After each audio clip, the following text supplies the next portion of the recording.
What's up, my fellow comic book fans? My name is Chris Gonzalez, aka your favorite West Coast Avenger that I dubbed myself. Anyway, in this video, I'm going to be discussing and going over all the issue ones of the X-Men Age of Revelation event that's currently going on at Marvel right now. And October is pretty much done, and so all of the number ones have been released, and in this video I'm going to divide it into several parts going week by week, but it's going to be compiled into one long video of all of the number ones, starting from what we got at the beginning of the month, and then the books that we got at the last week of October. So for added context, again, I made the decision to jump right into this event. I have read the prologue issues leading into the event, so I've read issue, I believe, number 19 of Jed MacKay's Adjectiveless X-Men book, and I read the Zero issue that Jed MacKay also wrote, and it's the Age of Revelation number 0, and Humberto Ramos was doing the art on that one. And I also read X-Men issue number 22. So those three issues were leading into this event, and I didn't read the miniseries that came out last year, the Heir to Apocalypse, and that goes over exactly how Doug Ramsey becomes Revelation and the Heir to Apocalypse. So I didn't read that. I believe it's 4 issues. I believe Steve Fox wrote them. Correct me if I'm wrong. But yeah, that's the context of me going into this event. I never read any of the From the Ashes titles when they relaunched in 2024, so last year. But yeah, I'm just going to give my thoughts, and starting with the one book that was released the first week of October, and that is Age of Revelation Overture, and this is a one-shot. So at the end of X-Men number 22, Scott Summers, aka Cyclops, he's in the present day, and his conscious gets transferred and sent forward 10 years into the future. And where in this time a gene bomb has gone off, and it's killed millions of humans, and for those it didn't kill, they turned into mutants. And Doug Ramsey, aka Revelation, he pronounced himself the savior king of this new age, and he takes over a certain part of the United States, or the North American territories, and he's dubbed them the Revelation territories. And he's pretty much trying to create a utopia, and there are some that are with him, and then there are some that are against him, and those mutants who are against him are forming a resistance. And yeah, so that's pretty much the background and the premise of this event. Again, the mutants that are in the future have since, both in this issue in particular, and it's written by Jed MacKay, and it's drawn by Ryan Stegman, and JP Mayer is the inker, and the colorist is Edgar Delgado, and the letterer is Clayton Cowles. So yeah, so Scott, his conscious is transported into his future self, but in the issue it begins in a village within Revelation's territories, and in this village that's distraught for some reason, something's going on, and 3 of Revelation's underlings, or his followers, go into this village to see what needs that the villagers need, or the needs that the villagers might have. And Psylocke is one of them. So Psylocke has sided with Revolution and has left the X-Men at this point. And Revelation's like similar to Apocalypse's Four Horsemen. Revelation has followers that are either choristers or seraphims. So a chorister named Topaz, that's this one in the middle, and Psylocke is a seraphim, and I'm not sure what she is, but I believe she is a chorister as well. Her name is Locust. They all go to this village, and then all of a sudden, one of the choristers gets assassinated, and the one who committed that was none other than Glob. So Glob is part of the resistance. And then that's when Cyclops, he wakes up in this cave surrounded by the X-Men of this time. And again, they've transferred his conscious, and the artwork by Ryan Stegman is just fantastic. And, you know, Scott, he's bewildered. He doesn't know what's going on. And then Magneto pretty much catches him up to speed and tells him what's going on. So yeah, he welcomes him to the Age of Revelation, and pretty much the reason that they're trying to defeat Revelation is because he lied to the public. He's the one who set off the gene bomb, because it doesn't, in the prologue issue, the issue number 0, it kind of goes over the events, so it doesn't, in this issue, it doesn't really get too detailed, but pretty much Revelation set it up where he deceived the public into thinking he's some kind of savior when he's the one who actually caused all the calamities that happen in the world. But Psylocke returns, and Revelation is disappointed in her, and he sends Psylocke to go take care of a mole that could possibly be in his party, and then he also tells her to release the Angel of Death. And in those X-Men issues, Warlock and this character Bay the Blood Moon, they were on initially by Revelation's side, and this is actually Revelation's wife. So within those 10 years, she was down for the cause, but now she's not. So Revelation sends Psylocke to go against her, and Beast is revealed to be, his mind has been transferred as well. And I really like this issue.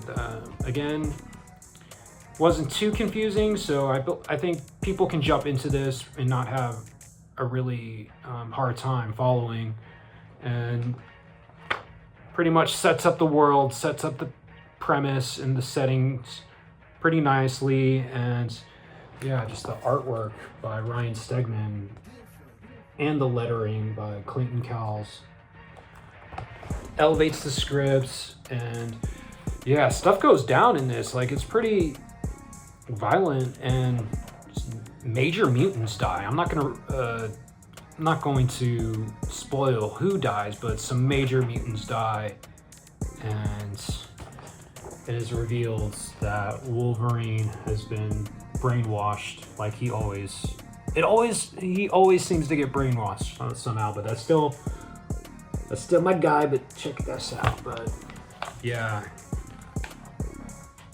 so I really like this issue. Really good starting point. I recommend Revelation Overture, and this is just a one-shot. So the next title that I've read, and this is from the second week of October, so it would have released on October 8th, and that's Amazing X-Men #1. And again, this is once again written by Jed MacKay. Artist is Mahmoud Asrar. Colorist is Matthew Wilson, and Clayton Cowles returns to do the lettering. So this is pretty much the aftermath of Overture. this new X-Men team with Cyclops and Beast, their younger minds are in their future bodies, and they're on the run from Wolverine because Wolverine has been brainwashed and now he's on Revelation's side. So they're just pretty much figuring out the next plan that they're going to have. And then Revelation uses his powers because his followers, the choristers and the seraphims, they amplify his powers. In Revelation, he has the power of speech, so whenever he says something, it happens, and it can work on a cellular level where, like, he says, hey, tree, grow. A tree just grows out of nowhere. So, but he uses his followers to amplify his powers. So, really cool artwork, and it just showcased that he completely has Wolverine under his control. So I thought this was another solid issue. Again, this definitely ties amazing. I believe this one is like a core issue that you'll need to read in order to follow the main story of the events. But yeah, it was very solid. And so the X-Men, they go back to where the Xavier's school was, and now it is haunted. There's a bunch of souls that are taking over the grounds because so many terrible things happened. And they run into a protege of Rogue's. Her name is Death Dream, and they're trying to build a portal so they can get out of the Revelation territories. And again, this artwork is really, really good, and the coloring are really seamless from Stegman's art, so I appreciated that, and the coloring. But yeah, Wolverine pretty much is hunting them down, and check this out. This is very violent, so if you're a parent, I don't know if I would let your kid read this, but it was pretty cool. So, and yeah, the X-Men, they're pretty much portal somewhere, and they meet to other mutants that are familiar, but you don't know what their allegiances are with. So yeah, I really enjoyed this issue. Another one I recommend, Amazing X-Men #1. So I will be looking forward to reading that. And the next tie-in that I read,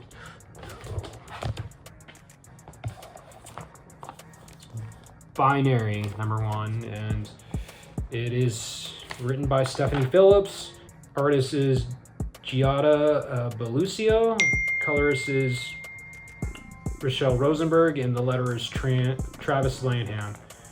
And Stephanie Phillips, I know she was writing the Phoenix series before, and I think that just ended, and now she's writing Spider-Gwen and some other titles. I'm not really familiar with her work, but in this story, it is Carol Danvers who goes back to the Binary moniker, and somehow Jean Grey gave her the Phoenix Force. So it is Carol who's using the Phoenix entity. You don't know how or why, and we don't know the status of Jean Grey in this time. Like, is she alive? Is she dead? We still don't know yet. But yeah, so this is set in Massachusetts, so it's still within Revelation's territories, and this is set in the home of Carol Danvers. So in this town, she's protecting it from the virus from the gene bomb. It's called the X virus, and so she's protecting the town so they don't get the virus. But the townspeople, they're kind of going stir crazy, and this one guy is starting to sow seeds of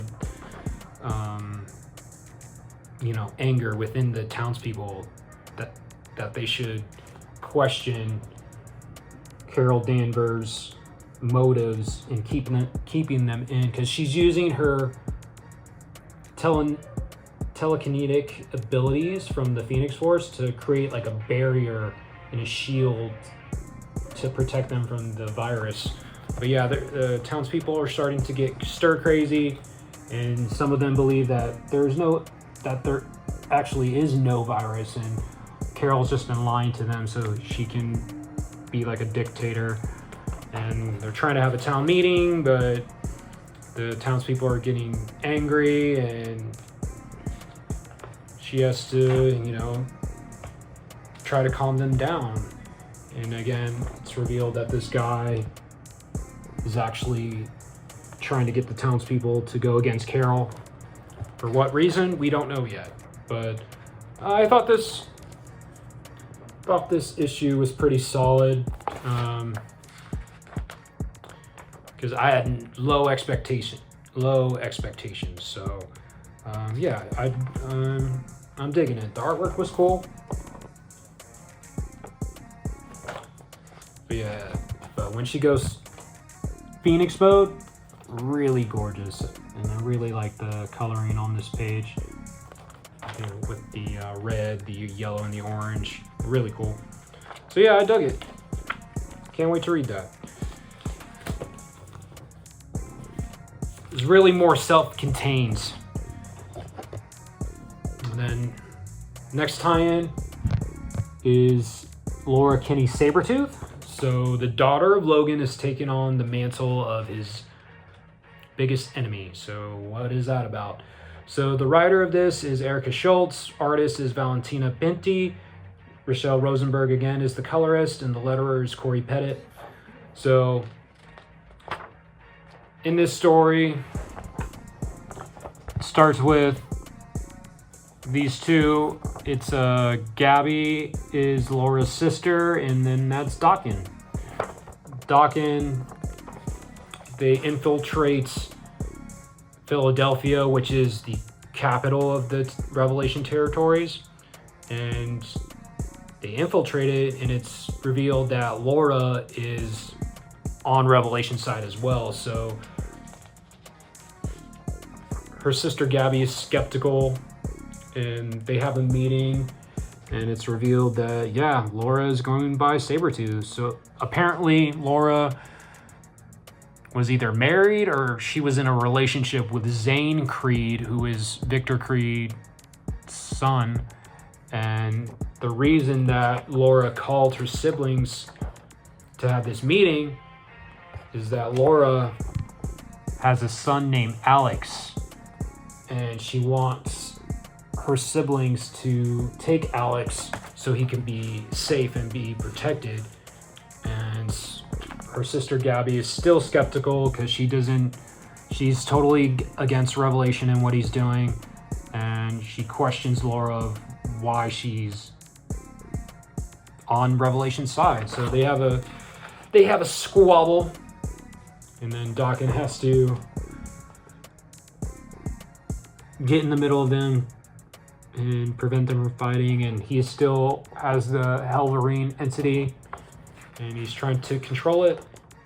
And then meanwhile, this guy, Hellion, aka Julian Keller, who is a seraph of Revelation, so he's another follower, pretty much spying on Laura, and he's in love with her. So Laura, once after parting from her siblings, she goes back to Revelation, and she sees her dad Logan, and she doesn't recognize him because he's pretty much brainwashed. And then Hellion pretty much ratted out Laura, so she has to meet with Revelation. So yeah, I like this issue, and we don't really get into why Laura's going by Sabretooth now, like why she disowns being Wolverine. But I like this issue. Like it wasn't my favorite tie-in, but I put it pretty much the same quality as Binary, which is pretty good, but not as good as the Overture one-shot and Amazing X-Men. But I dug it. And so the next tie-in is, I'm gonna be honest, it's my least favorite, and it's surprising because one of my favorite author or writers in Marvel wrote it, and that's Jonathan Hickman. So this is Long Shots. It's pretty much, this tie-in has pretty much nothing to do with the Age of Revelation event. So in this story, we're in the Mojoverse, and Mojo, the ratings are down for his TV show, and his producer tells him like, hey, the only time we had high ratings was when we had Long Shot, and let's call him up. So Mojo's like, okay, let's do that. Let's call him up. And it was pretty funny. Mojo's lawyers he turned them into pigs, which Mojo, there's always like some meta commentary in his comics. I'm not a big fan of Mojo as a character in general. I never liked him in the animated show and in Hickman's Secret War, or not his Secret Wars, his Avengers. He had a few issues based on Mojo, and they're not, like, they're okay. It's just not for me. But yeah, this was my least favorite. But Jonathan Hickman co-wrote this with Jerry Duggan. Alan Robinson is on the art. Yen Nitro's the colorist, and Ariana Mayer is the letterer. And so Mojo, he can't get Long Shot back, so he's having a team meeting with the baby X-Men to see what ideas they have. And eventually they hire Hellcat to essentially assemble a team so they can make a new show. And she goes and enlists Bishop, which for some reason he has the Winter Soldier arm. So he has not sure what that is. They don't really go into that. So she recruits Bishop. She gets Rhino.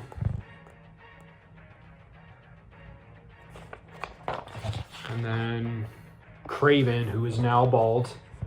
He might have killed Jeff and his family. Well, it doesn't actually say Jeff. So maybe Jeff's brothers or... But there were some funny moments, but also Wonder Man. So yeah, they're going to be a part of this new reality show on Mojo's, network. So it's just a goofy... This is just a goofy comic, and it was my least favorite tie-in.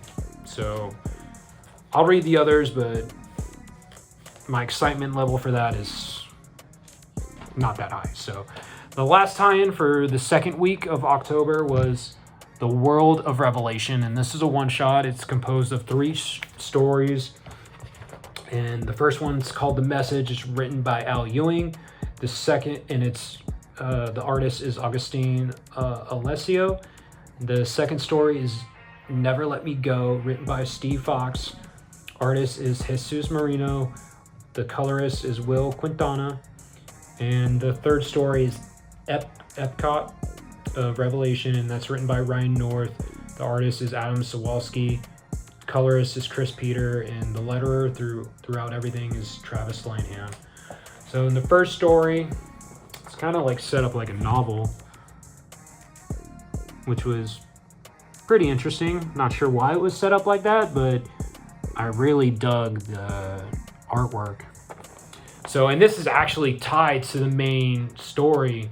So back in Overture, when Psylocke was hunting down Bay, the Blood Moon, Bay sends a telepathic message out to Mars, essentially, and this individual retrieves that message, and now he's going through this planet, which is Mars. And yeah, so I really dug the artwork in this. Really dug it.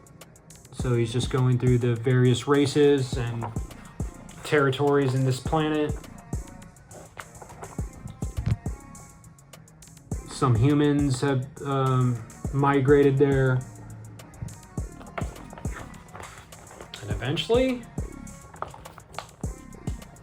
this character meets Apocalypse. So I'm not going to reveal what happened or who the character is, but I thought it was pretty interesting. And I think, again, this is just a one-shot, so they're not continuing, but I kind of wish they would go through this story. So somehow Apocalypse gets involved, and he doesn't like what Revelation's doing. So he's probably gonna head back to Earth to say, what are you doing? But anyway, the second story is pretty much about Wiccan and Hulkling. So Wiccan and Hulkling, they confront Revelation because of the gene bomb, millions of people have died, including some of their friends like Kate Bishop and Eli Bradley, Cassie Lang. So Wiccan confronts him, and he wants to square up. But again, Doug is, aka Revelation, so powerful. When he says babble, he removes the ability for the infected to speak. So Wiccan loses all communication. So after that happens, Hulkling tries to find a cure to help Wiccan, but it's no use. Wiccan's like, he can't talk.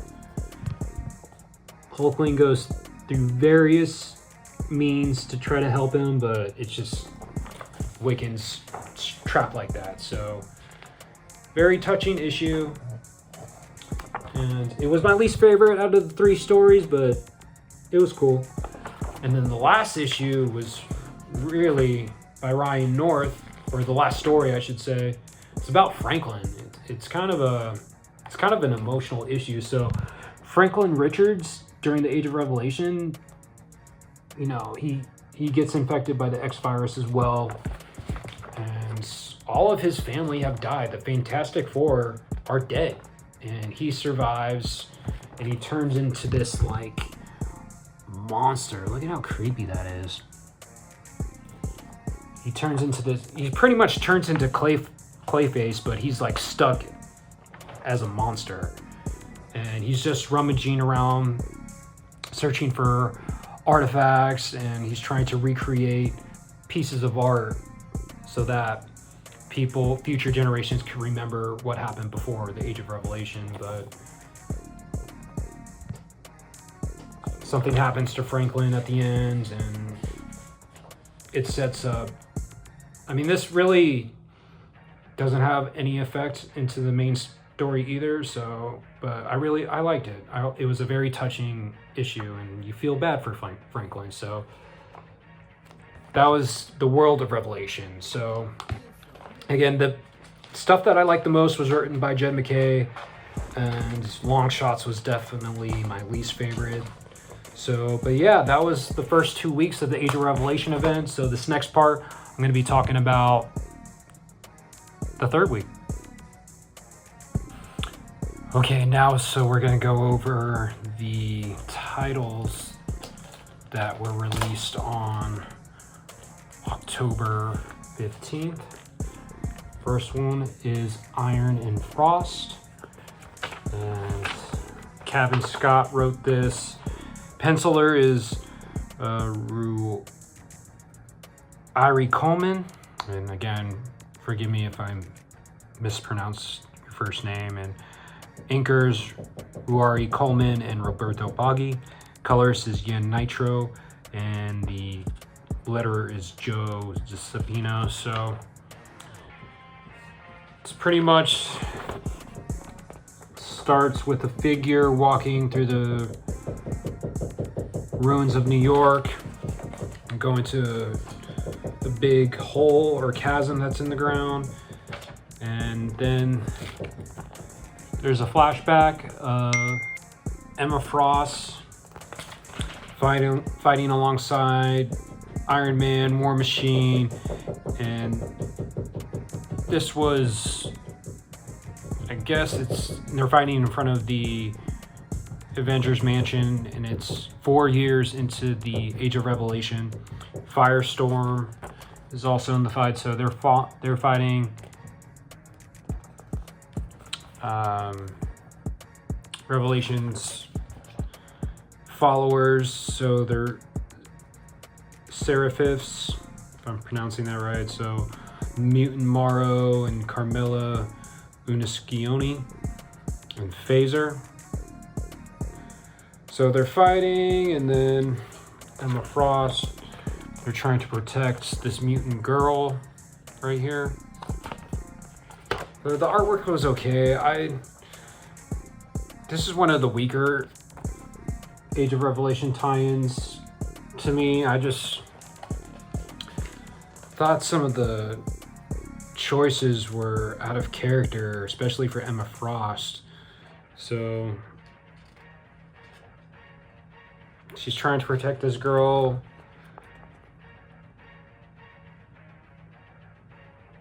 And yeah, the artwork's okay.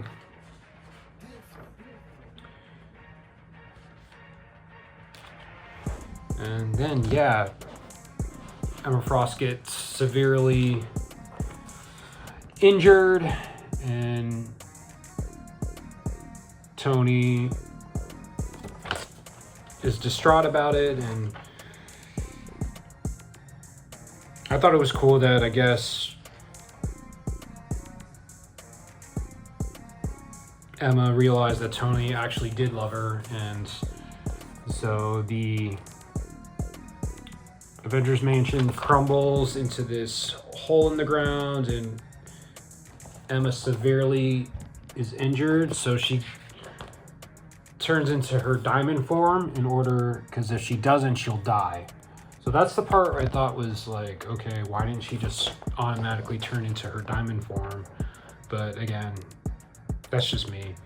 So yeah, and it flashed forwards to the Age of Revelation time. Tony he was searching for Emma in that chasm that she fell down in, and he had to leave, and so she had to get herself out of there. So she goes back, and she meets up with that girl that she saved years earlier. Now that girl, her name is Iris, and she's going by Landslide. And she can control, rock formations. And yeah, the Hellfire Club started back up, and Emma wants to know why. And it's revealed that Tony Stark is alive as well, but something has happened to him. And let's just say he's taking the name of Iron Man literal.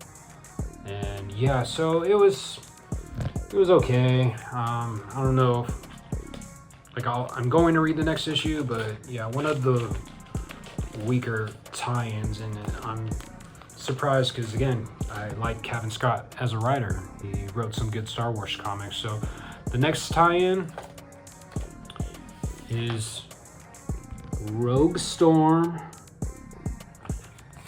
and it's written by the Storm ongoing writer, Murewa Aodeli, and the artist is Ronald Boshi, and the colorist is Niraj Menon, and Travis Lanham is the letterer, and covered by Humberto Ramos and Edgar Delgado. So in this story, something happens where Rogue just snaps, and she turns deserts into frozen wasteland. She decimates cities. She causes the Amazon rainforest to burn. So she's going crazy. It's a pretty cool image. Rogue's going crazy, and she's so powerful that she can decimate the entire planet. So the Uncanny X-Force, that's what Phantom X calls them, is sent on a mission to kill Rogue before she goes nuclear. So this version of Rogue, her name is Rogue Red because it's told in this issue that Rogue was split into two people by one of the elders of the universe. She was split into two people, Rogue Green and Rogue Red. So Rogue Red is leading this team of Gateway, Warpath, Phantom X, Iceman, and Akujin. So she's leading a team to go kill Storm. And I really enjoyed the artwork and the coloring in this. Action scenes were really cool.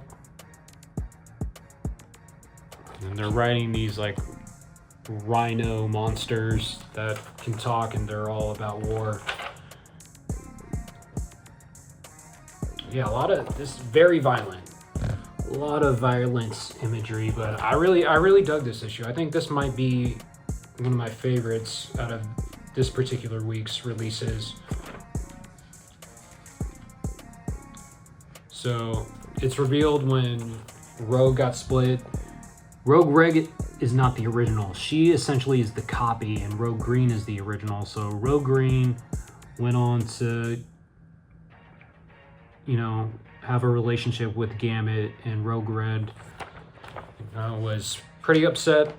So she set out and stayed with Storm, and they developed a close friendship. So now, fast forward a few years, she's looking to kill her old friends, and yeah, we'll see. I mean, this really didn't have that many ties to the main story of the Revelation event, but I'm excited to see what happens. So really cool issue. One of the better tie-ins for sure.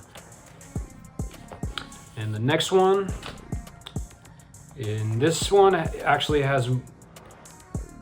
is more relevant to the main story, and this was Sinister 6, and this is written by David Marquez. Artist is Rafael Lurio. Colorist is Alex Sinclair, and the letterer is Ariana Mayer.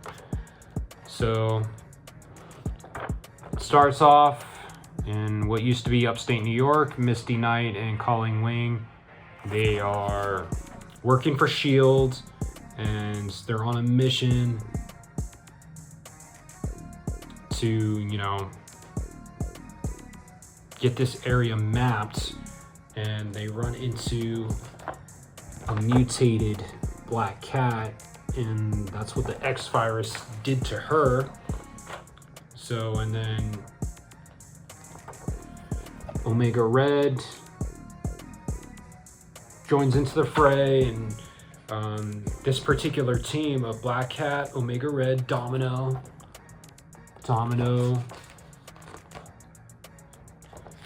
Lady Phantom X, and Havoc, they're all working for Mr. Sinister, and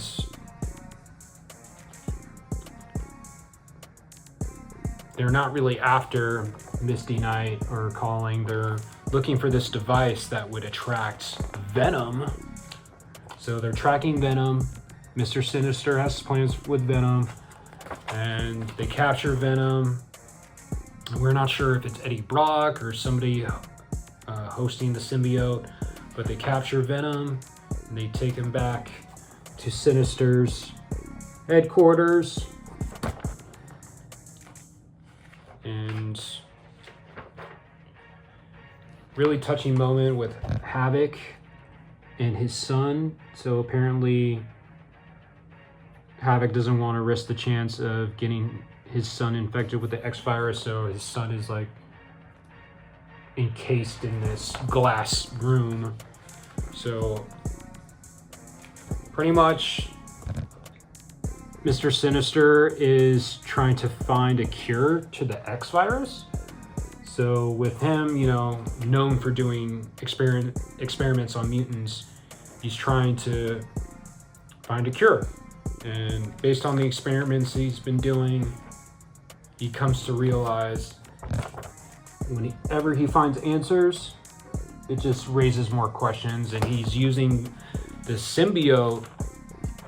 He wants to test to see if the symbiote could, help with him finding a cure. So, and it's been hinted at that 3K didn't release the gene bomb. It's revealed that it was indeed Revelation. So this actually was significant to the whole event. So I like that. I liked it. I think after Rogue Storm was my second favorite. And the last tie-in is Unbreakable X-Men. And the writer was Gail Simone, artist is Lucas Wernick, letterers Clayton Cole. So I guess Lucas did the coloring as well. So, like I mentioned before, Rogue was split into two. So this is Rogue Green. So I like the artwork in this. It was really nice. This one I had trouble following because it really had nothing to do with the Age of Revelation event. I believe it's because Gail Simone, before this, she was writing Uncanny X-Men. So I think this has more ties with her run, and I have read nothing of her run, but so Rogue, Gambit, and a few Spider-Girl, and a few of the other X-Men, Ransom, Temper, and Dome, they come in contact with Galactus. Galactus is looking for a new herald in Dome, I think. Yeah, Dome. And they're trying to stop him. And essentially, she absorbs Galactus's power and causes like a supernova explosion, and she sacrifices herself. So that's the first part of the book. And then that leads to the main crux of the story in this first issue, where Gambit is grieving his wife's death. So years go by, Gambit lets himself go, and he goes blind, and he misses his wife, and he just can't live without her.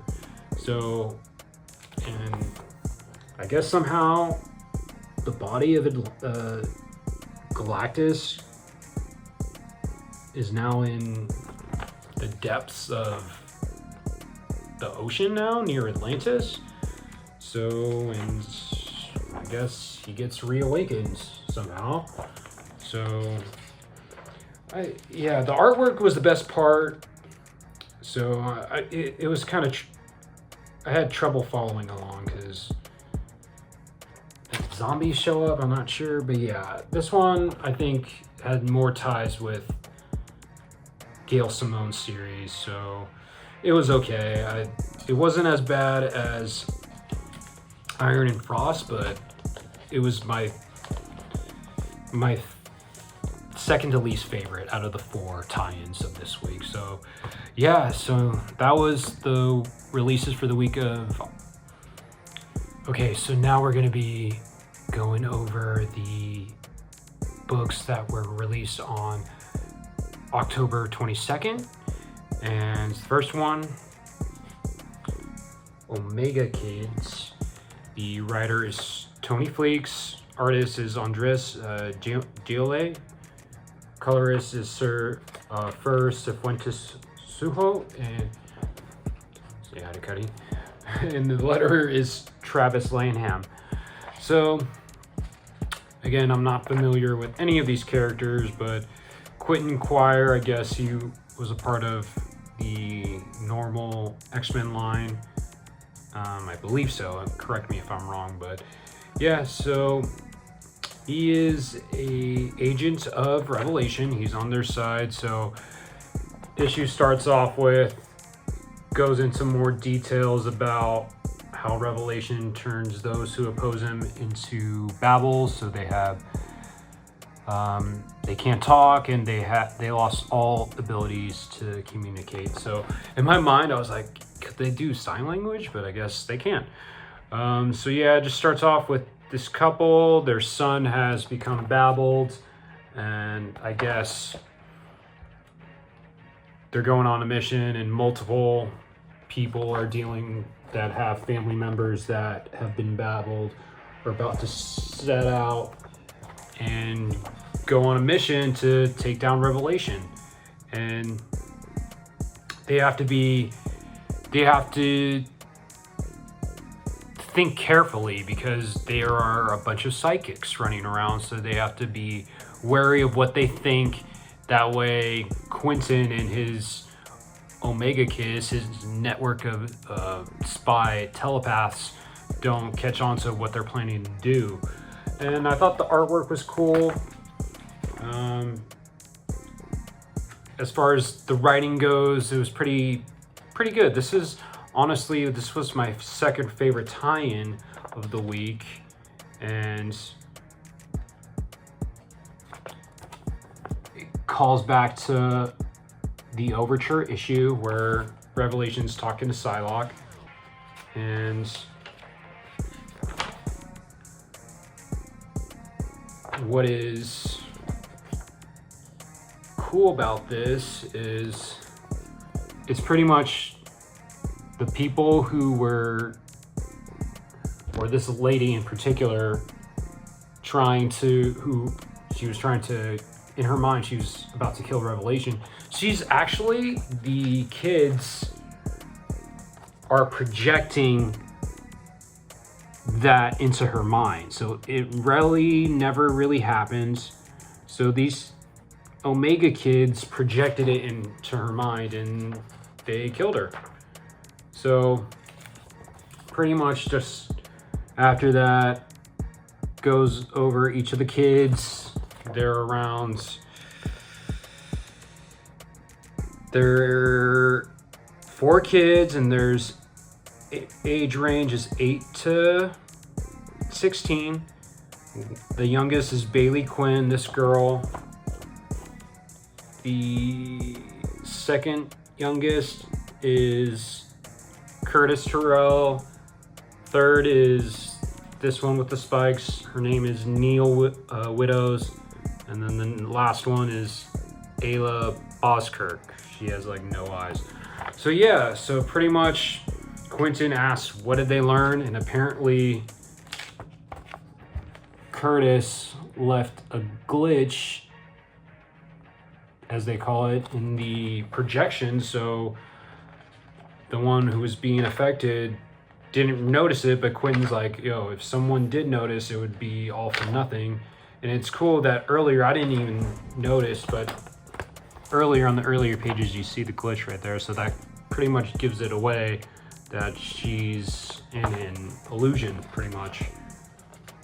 But so Quentin then cooks the kids some dinner and has a conversation with his ex-girlfriend, who is also another telepath.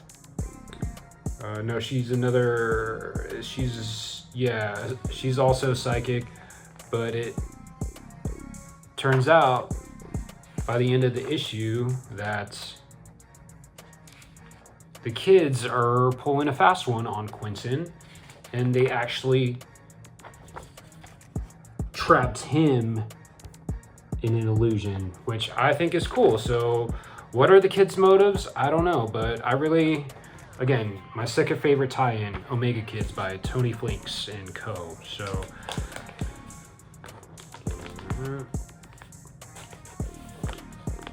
okay, and then the next tie-in was Radioactive Spider-Man #1 by the Amazing Spider-Man writer Joe Kelly. Artist is Kev Walker. The colorist is Chris Sotomayor, and the letterer is Joe Caramagna. And in this, again, goes over what Spider-Man's doing during the Age of Revelation. The X virus has spread to New York, and Peter has been affected as well. In order to prevent Peter from dying, essentially, he doses himself in even more radiation, because in this it explains that part of, getting bitten by the radioactive spider, he has some radiation already in his DNA, so he just doses himself with a little bit more radiation, and he grows these extra appendages. And yeah, so I like the artwork. This issue was okay. Again, it wasn't my favorite, but I liked it. It was pretty fun. And he's saving this one guy from Revelation's cops, pretty much. And he has a new girlfriend named Cecilia. And she is also a mutant. And she helps Peter, and this is Peter without his costume, looking crazy. But yeah, she helps dose him with radiation, so to keep him alive. And the artwork kind of reminded me of Humberto Ramos. So I dug the artwork. Again, this was pretty cool. So Peter, later on, I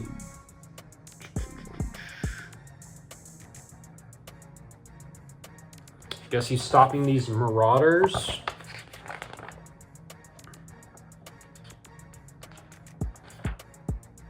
And it ends because these people are breaking into this facility, I guess, set up by Mr. Sinister, and they're trying to rob him.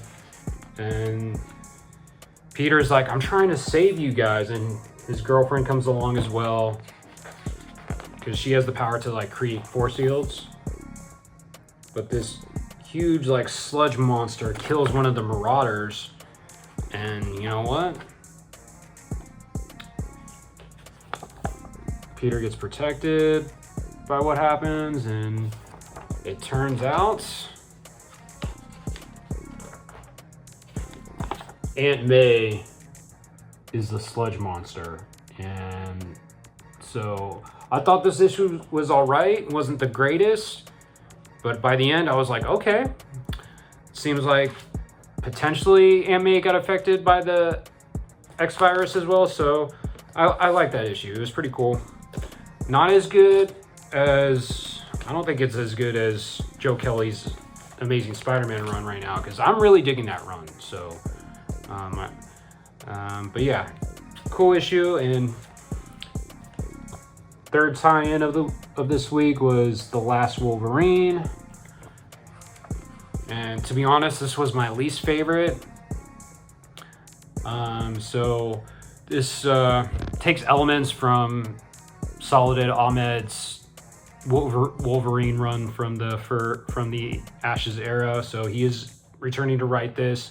Edgar Salazar is the artist. The colorist is Carlos Lopez, and Corey Pettit returns as the letterer. So I guess, and I haven't read Saladin Ahmed's run. So in Saladin Ahmed's Wolverine run, Logan, he comes across a teenager named Leonard who's afflicted with a curse that turns him into a monstrous Wendigo. So Logan, he ends up helping Leonard control his powers. So they start to team up. So this, carries some story elements from the run, and it starts off with buildings on fire in Vancouver,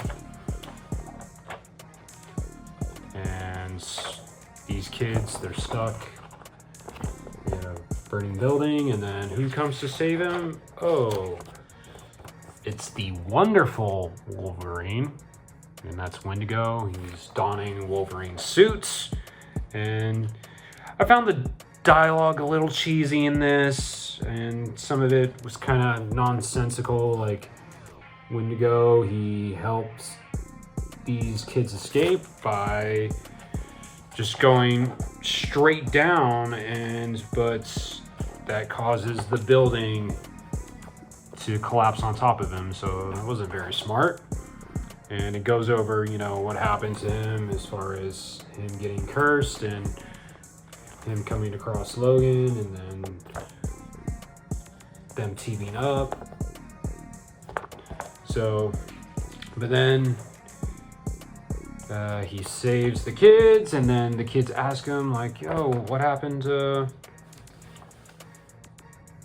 Wolverine, the Logan? And apparently doesn't really go into, like, again, how Logan first initially got brainwashed by Revelation. It jumps to them talking on a building, and Logan is being mute. He's not speaking with Wendigo, and then Wolverine suddenly attacks him, and that's when, you know, it's pretty sick image though. The artwork was good. I did enjoy the artwork, but Ahmed's script was, I didn't really enjoy it that much. But afterwards, after the Wendigo or the last Wolverine or the wonderful Wolverine, whatever you want to call him, after he talks with the fire department, he goes home. Well, he's late for a dinner. And this actually really surprised me. So, since a lot of people and a lot of mutants were affected by the X virus, this was crazy. So the X virus turns Nightcrawler into a normal human being. So he's not blue anymore. So I found that reveal pretty interesting. So Wendigo has dinner with Nightcrawler's family. Yeah, and so eventually Wendigo gets an alert that someone broke into his apartment. So he heads back. And it's revealed that Vindicator is the one who broke into his apartment, and I guess she was a part of Alpha Flight.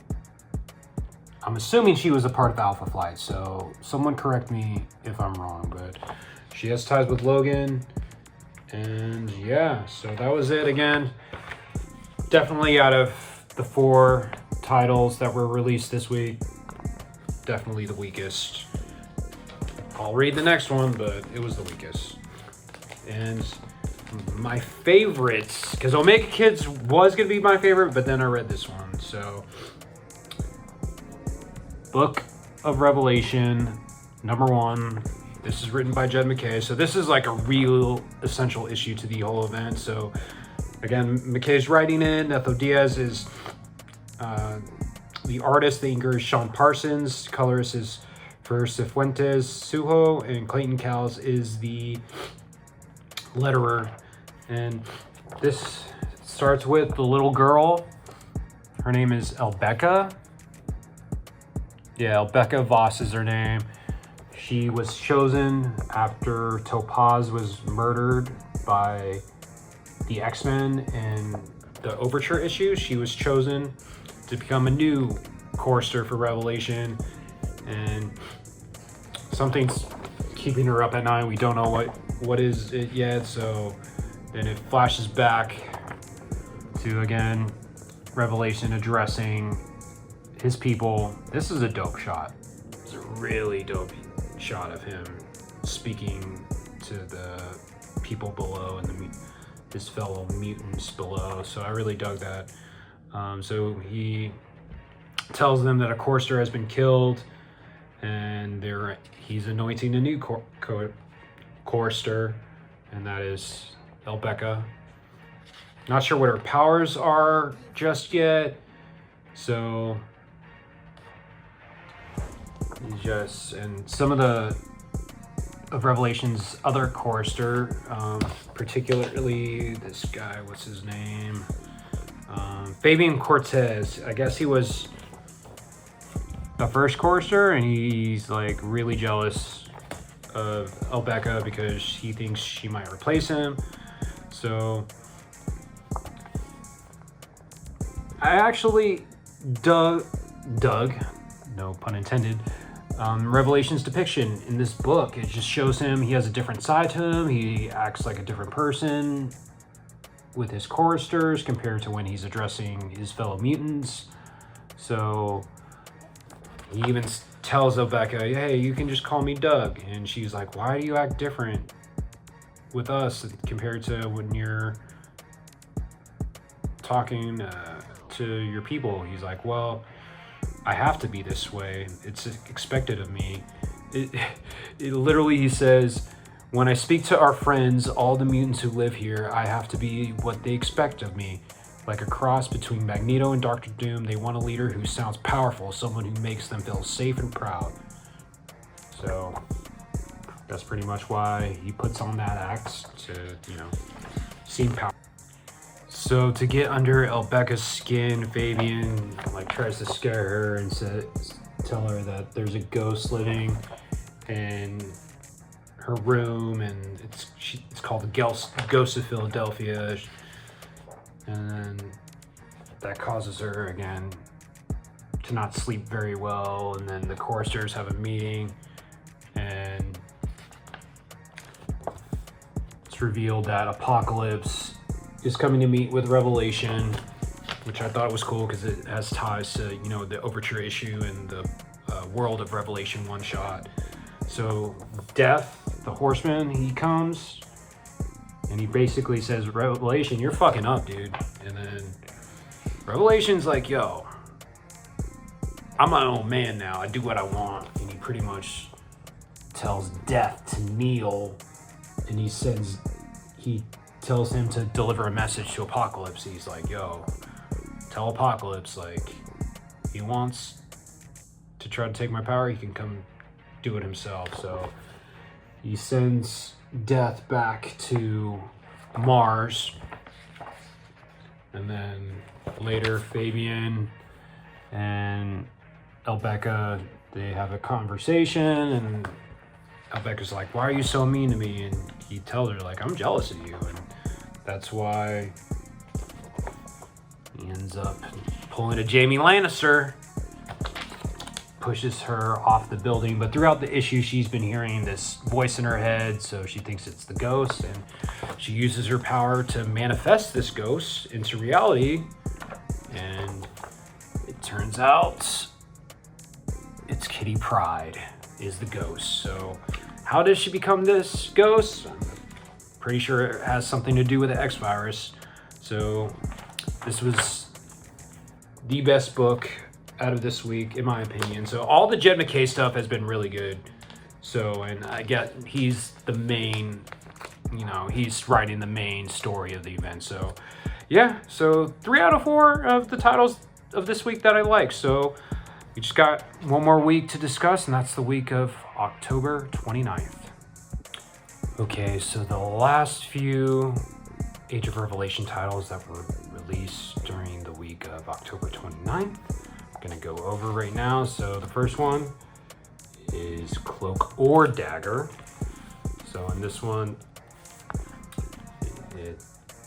Cloak and Dagger, they were affected by the X virus as well. So now they can't be with each other at the same time. So they can't exist on the same plane, but they can still hear what each other is saying, and they can communicate telepathically.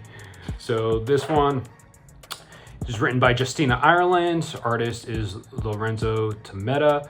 Colorist is Andrew Dahlhaus, and the letterer is Joe Caramagna. So in this, it starts with Dagger. Her and a couple of other people, they're working with these military forces trying to help some evacuees. The setting is in St. Louis, Missouri, so it's right outside the Revelation zone. They're trying to help a convoy out of evacuees to get them to their safe haven. It's actually called Haven, but it's a city in Missouri, but they're dealing with other mutant bandits, I guess. And again, Cloak. The artwork was pretty good. I like this issue. So they're just fending off against these mutant marauders, and then Cloak gets involved when a bunch of them, to take care of a bunch of mutant marauders that are ambushing them. So Cloak does this cool thing where he shoots like these taser projectiles that incapacitates the mutant marauders, and then but back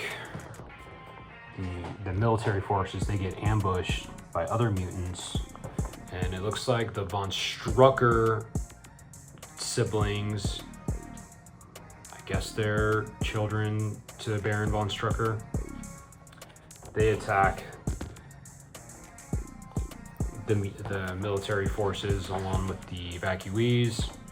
So Cloak and Dagger, they have to go back, and when they go back, the evacuees, they're all missing, and including one of the captains, Captain Jensen.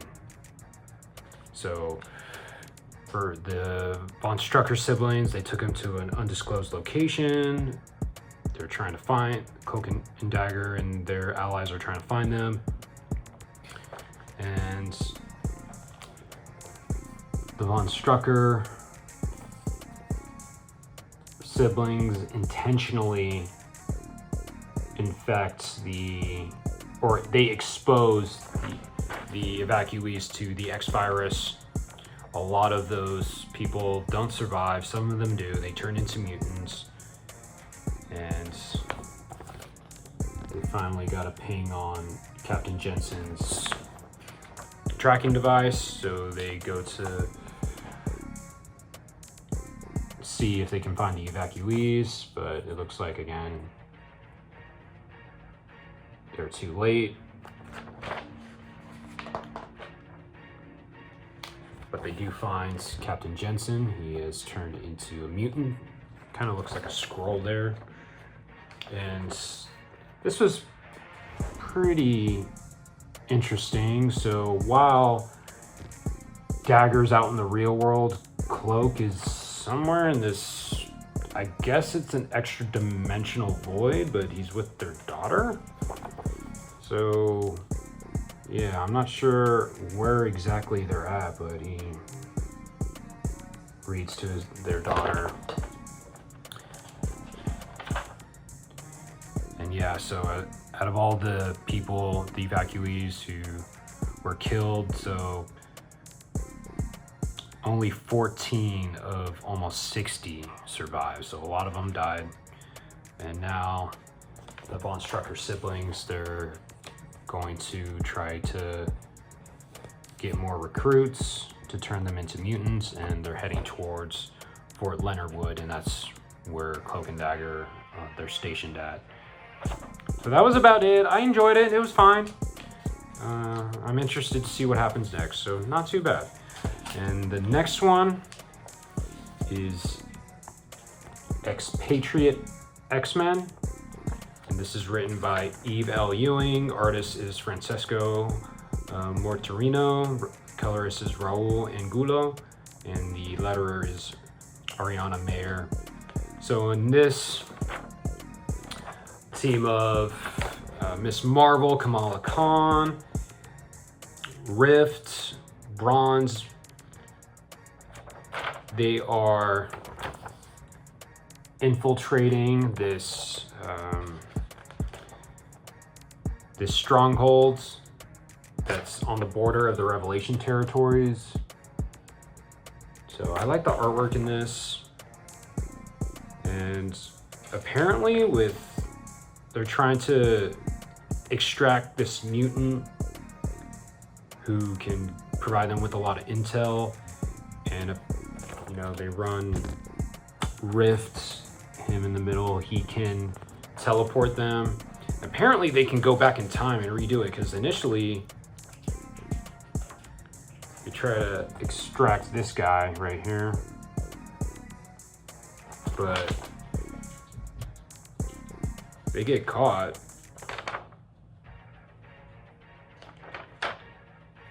And the person they're trying to extract, he gets shot and killed. But again, Rift with his powers can go back in time, so they just redo it.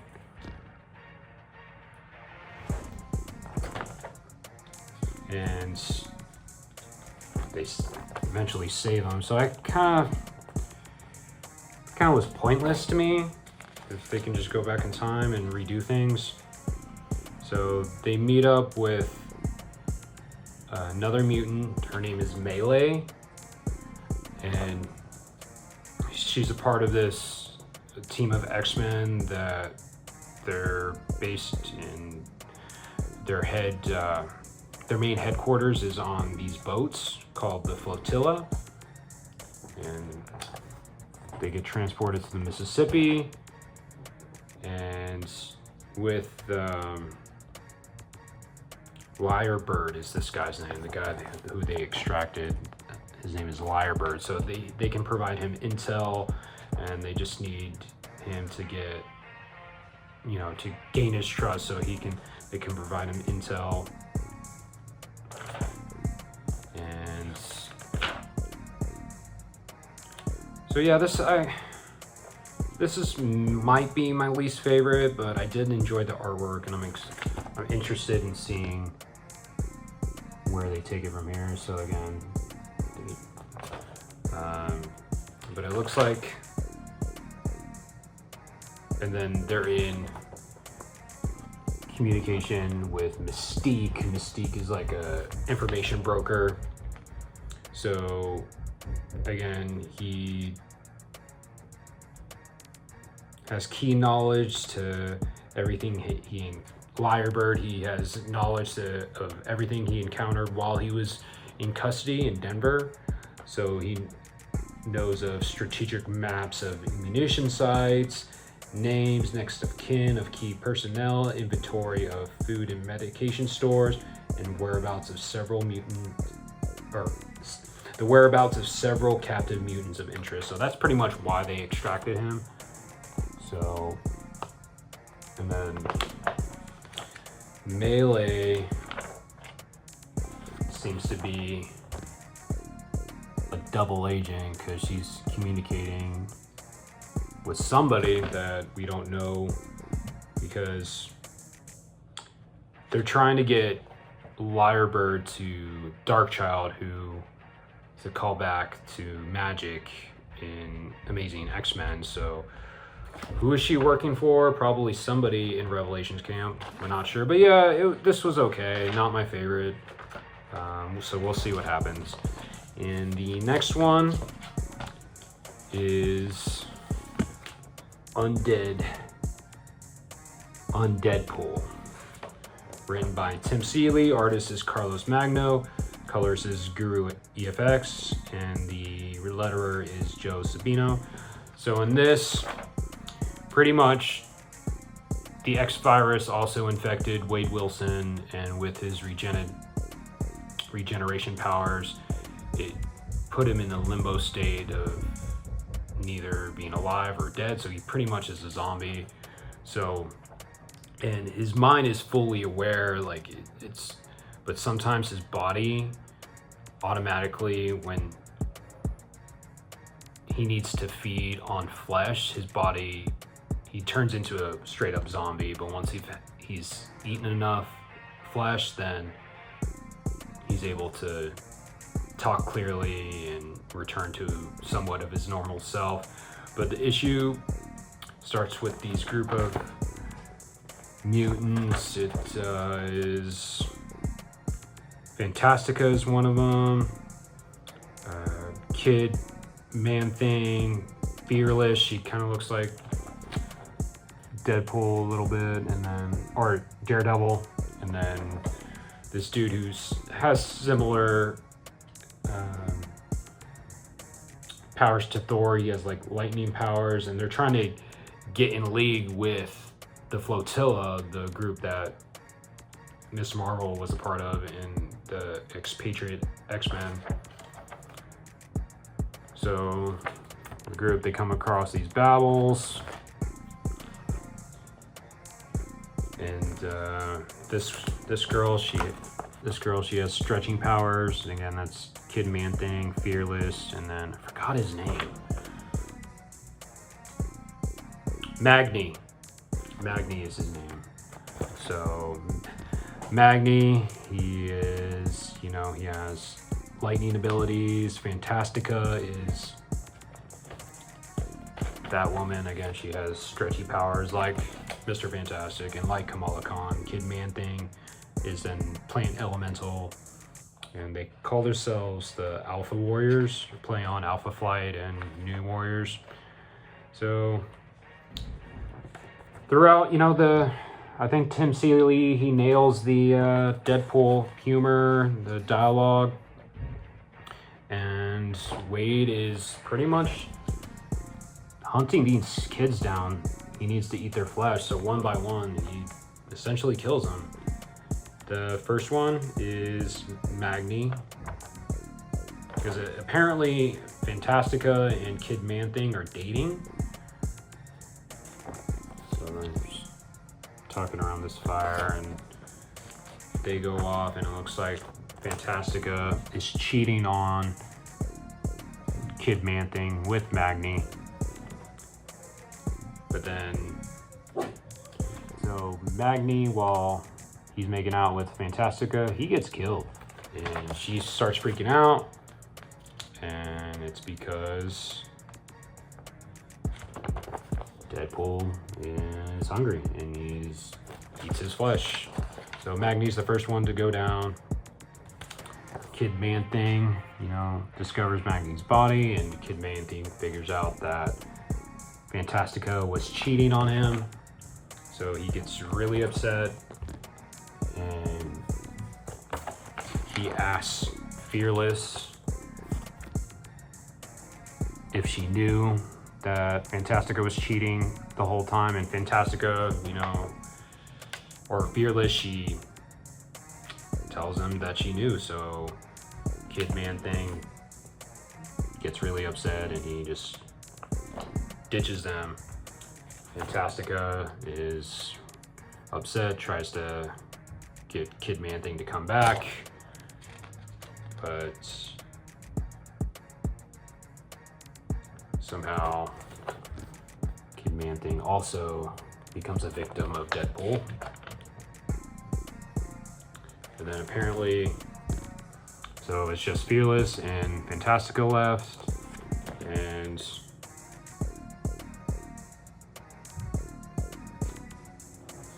Deadpool has this like teleportation belt, so he teleports Fantastica, and yeah, he starts to eat her flesh. And then so Fearless is the last one left. She starts to freak out, and then Deadpool is chasing her, and then somehow Deadpool is able to snap out of it, and he has his mind back. He's in control now, because his body, again, when he's hungry, his body just goes into auto drive and starts eating whatever flesh he can. So Deadpool asks Fearless if she trusts him, if he's lying, that he wants to help her, and she confirms that he's not lying. So I guess it's now turning into a kind of a lone wolf and cub story with Deadpool and Fearless, but looks like somebody's watching them, and that somebody is Cable, who seems to have the technology infused in him. So then Cable, he wants to create a new X-Force team, and he wants Fearless on the team. And Fearless, her powers are, she's a telepathic with limited abilities to read minds, and she can detect mental activity, and she has the potential to enhance / unleash mutant powers. So Cable wants her on his team, but he's gonna go after Deadpool. So it was cool. Again, nothing too special. I think this week was the weakest out of all the weeks releases in the Age of Revelation releases. So, and the last title is X-Vengers. This is written by Jason Liu. Penciler is Sergio Davila. Inker is Ori Jimenez. The colorist is Rain Barreto. And the letterer is Joe Sabino. So this team includes, this incarnation of the Avengers includes Danny Moonstar as the leader, Hawkeye, Vision, Variable Man, who is Scott Lang, Water Widow, Natasha Romanoff, Cannonball, and Shang-Chi. And they begin, they're in Seattle, and they're visiting a memorial for Captain America and those who have fallen due to the X-Virus. And Danny Moonstar is just having an internal monologue about what they've gone through and how she was there when Captain America died and he passed the shield to her. And again, they're just there to pay their respects, and they get paraded by angry citizens. This issue is kind of topical to what's going on today in the political landscape of how the country is pretty divided over certain issues. So Danny Moonstar, she just reaffirms to the angry citizens like that Steve chose her for this, and he wouldn't want them, or he wouldn't want this divisiveness. And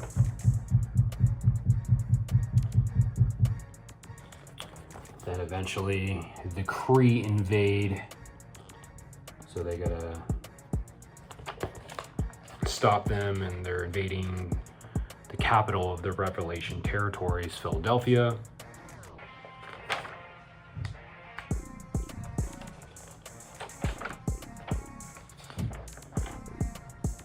So yeah, they're invading Philadelphia.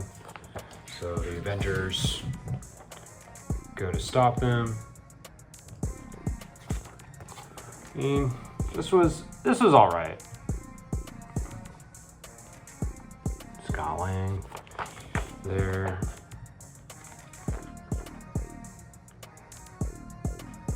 So Danny Moonstar, she goes over. Again, this is Captain America's last moment. So this is what happened to the members of the Avengers and how the X-Virus affected them. So for Scott Lang, he can fragmentally grow and shrink, and he can also alter his body's density to be impenetrable, but he can't change his physical appearance. It's kind of abnormal looking. He can't change that. They're still trying to work with that. And then Black Widow, she essentially turns into water. So she had to work with holding herself together. So she's kind of a water elemental. And then Shang-Chi, it doesn't really explain what really happened to Shang-Chi. I guess anything he touches shatters into glass. So he has to control his powers, but when he's lets loose, he can easily destroy objects. Again, it doesn't really get into his powers. And then the Vision, like Cable and Undead Pool, he gets affected with the technology. And this is thought this was a cool homage to Crisis on Infinite Earths with Superman holding dead Supergirl. But this is Vision holding his daughter. She died. Viv. And Hawkeye is still Hawkeye. He just has extra arms, and I thought that was funny. So they defeat the Kree. And you can see there's some type of technarch overgrowth. And that will be important a little bit later. So the Seraphim, Revelation Seraphim, his followers, they show up to the scenes. One of them is Robbie DaCosta, aka Sunspot. And then Cannonball reunite. Sunspot asks if he wants to join them on Revelation side, but Danny Moonstar tells him the answer is still no. So, but then again, that disinfects Scott and engulfs him, and it's infectious. It's like a Technarch variant evolved from the Lance Overgrowth, and so it's starting to hurt Scott. So Hawkeye, he shoots a freeze arrow, and then things get heated because Shang-Chi thinks Sunspot and Revelation's underlings are the cause of it, but they have no idea what's going on. But this kind of brutal way. So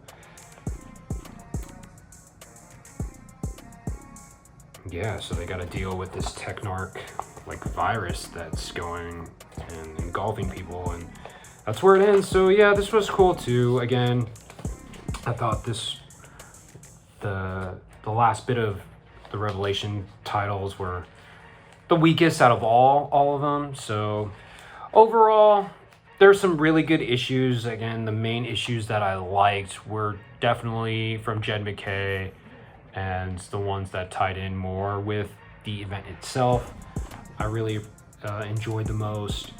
So, and the other ones were just middling to okay. So overall, I'm not too disappointed with all these titles. So I'm gonna be picking up all the issue 2s. So yeah, so that was it. I again appreciate those who are watched. This is gonna be a long video. Again, it's covering all the number 1s that were released in the month of October. So starting probably either the end of November or early December, I will be releasing my thoughts and opinions on the number 2s and going over the releases for the month of November. So again, thank you for watching.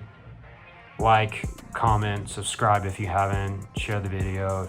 I would really appreciate it, and let me know what you thought about all the Age of Revelation number 1s in the comments below. Did you like any of them? Did you not like them? But yeah, just let me know. Anyway, thank you for watching, and peace out.